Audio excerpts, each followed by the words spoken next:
Ini adalah salah satu controller LED strip RGB IC favorit saya. Kenapa? Karena ukuran yang kecil, jadi controller ini bisa saya gunakan untuk proyek topeng Cyberpunk,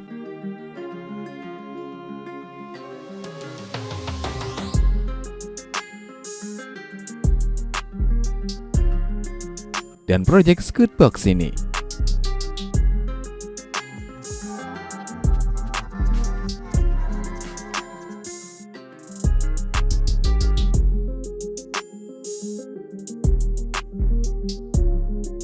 Selain itu, saya juga telah menggunakan controller ini untuk beberapa proyek saya ini.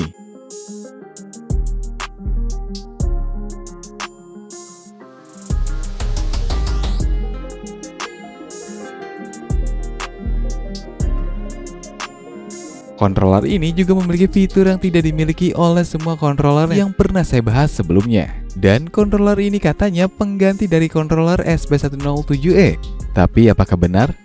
Oke, langsung saja kita bahas.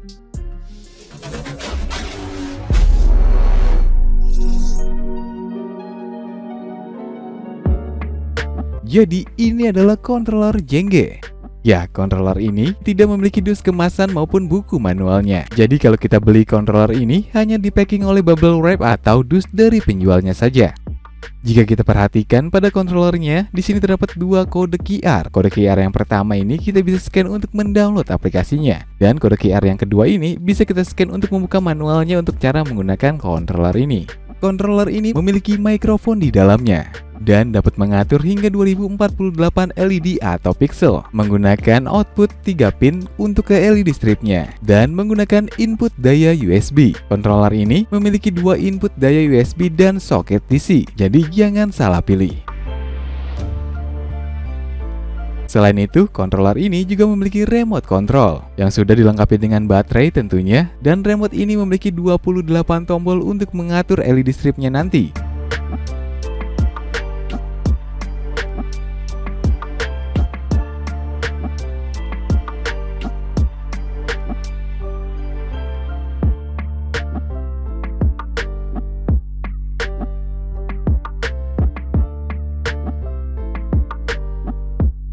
Karena controller ini menggunakan tegangan 5 volt, jadi saya akan menggunakan LED strip WS2812B. Untuk menghidupkannya kita bisa menggunakan power bank atau charger smartphone.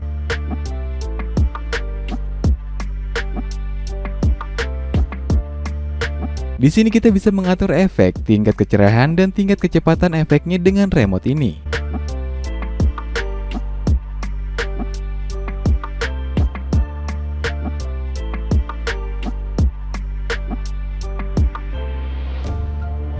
Tapi karena fitur-fitur di remote ini terbatas, kita bisa mengaturnya juga lewat smartphone. Download aplikasinya di Play Store atau kalian bisa scan kode QR-nya untuk mendownload aplikasinya. Setelah itu, kita hidupkan Bluetooth smartphone kita dan hubungkan controller yang muncul di aplikasi ini. Sebelum kita masuk ke menu utama, kita harus men-setting terlebih dahulu. Mulai dari jumlah LED yang digunakan, jumlah segmen, memilih tipe LED strip yang sesuai, dan mengkalibrasi warna yang ditampilkan oleh LED stripnya. Jika sudah, kita akan masuk ke menu utama dan kita harus kalibrasi warnanya terlebih dahulu. Jadi, jika kita pilih warna merah tapi yang ditampilkan adalah warna hijau atau biru, kita perlu mengubah bagian RGB ini sampai warna yang kita pilih ini sesuai dengan yang ditampilkan. Di mode yang pertama ada mode tetap. Di mode ini ada 10 pilihan efek mulai dari statik hingga running. Di mode ini kita bisa mengubah warna latar depan dan latar belakang. Kita juga bisa mengubah tingkat kecerahan dan kecepatannya.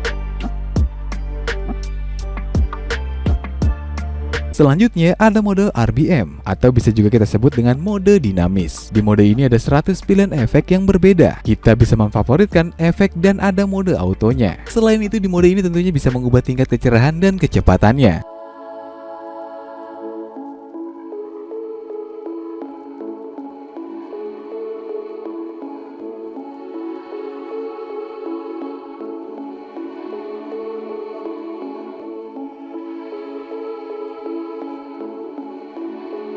Selanjutnya ada mode sesuaikan. Nah, di mode ini kita bisa membuat custom efek warna, tingkat kecepatan, dan kecerahan sesuai yang kita mau. Dan kita bisa menambahkan beberapa custom efek yang sudah kita buat, dan nantinya semua custom efek yang sudah kita buat ini akan diputar secara otomatis.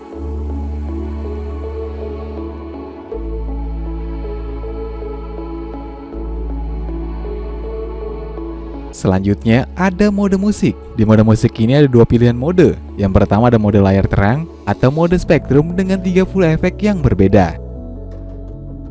Dan kedua ada mode bilah cahaya atau mode strip dengan 16 efek yang berbeda. Kedua mode ini kita bisa atur warna, tingkat kecerahan, dan kepekaan atau sensitivitas suaranya. Dan ada juga dua pilihan mikrofon. Jadi kita bisa menggunakan mikrofon bawaan controller ini atau juga bisa menggunakan mikrofon dari smartphone kita.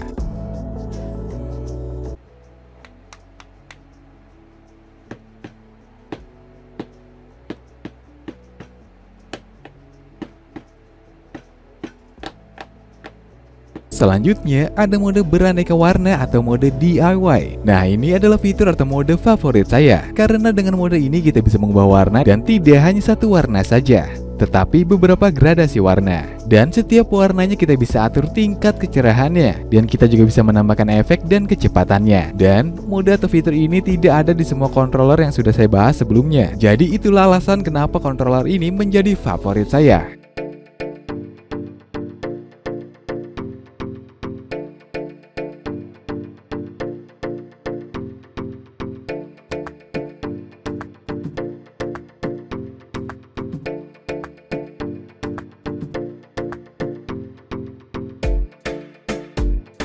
Selain itu juga ada mode kamera. Dengan mode kamera ini kita bisa mengubah atau mengambil warna dari objek yang kita tangkap dari kamera smartphone kita.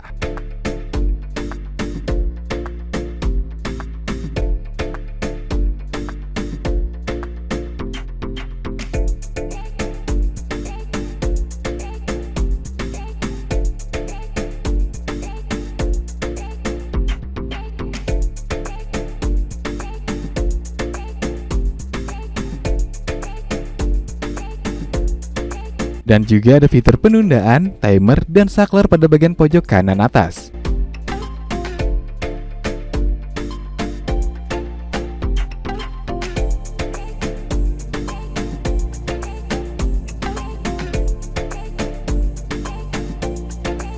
Karena controller ini punya pengaturan jumlah segmen, jadi saya akan coba apakah controller ini bisa menampilkan efek spektrum seperti controller SP107E. Jadi di sini saya sudah siapkan LED strip yang sudah saya buat seperti ini. Kalian bisa tonton video cara membuatnya di video ini.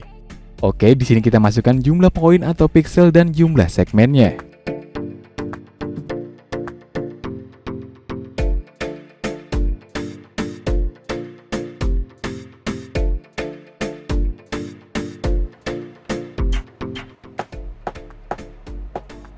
Dan sayangnya tidak bisa menampilkan efek equalizer atau VU meter seperti SP107E. Efek yang ditampilkan oleh controller ini untuk mode equalizernya, hasil LED strip satu dengan lainnya hasil efeknya sama, cuma berbeda arah saja, jadi tidak bergrafik. Dan saya juga sudah mencoba controller Jenga lainnya yang saya beli di beda toko, hasilnya tetap sama.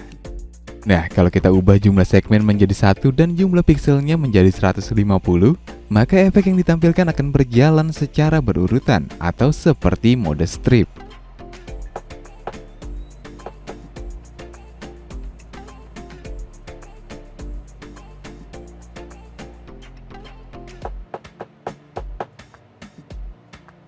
Sedangkan kalau kita menggunakan controller SP107E ini, jika kita masukkan jumlah pixel dan segmen yang sama dengan controller Jenga tadi, maka hasilnya akan seperti ini. Sangat berbeda sekali hasil yang ditampilkan oleh controller Jenga tadi.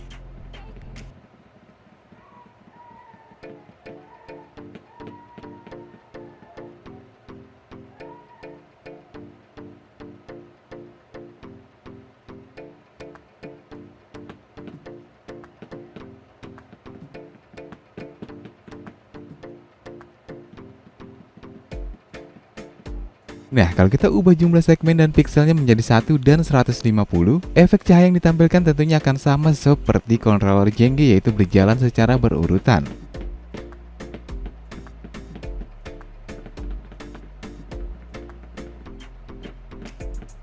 Jadi apa sih yang dimaksud dengan pixel atau poin dan segmen ini? Pixel atau poin ini adalah jumlah LED. Sedangkan kalau segmen adalah jumlah baris LED strip ini.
Oke, kesimpulan controller Jenga ini adalah controller ini memiliki 3 varian, mulai dari varian 5V plus remote, 12-24V plus remote, dan 12-24V tanpa remote. Controller ini dapat mengatur hingga 2048 pixel, jadi jauh lebih banyak dari controller SP107E. Dapat mengatur 11 tipe LED strip RGB-IC dan menggunakan konektivitas Bluetooth. Memiliki fitur atau mode dinamis atau running, musik, dan statik. Untuk harga controller ini 2 kali lebih murah dibandingkan dengan controller SP107E. Harga controller Jenga ini mulai dari Rp49.000 sampai Rp60.000.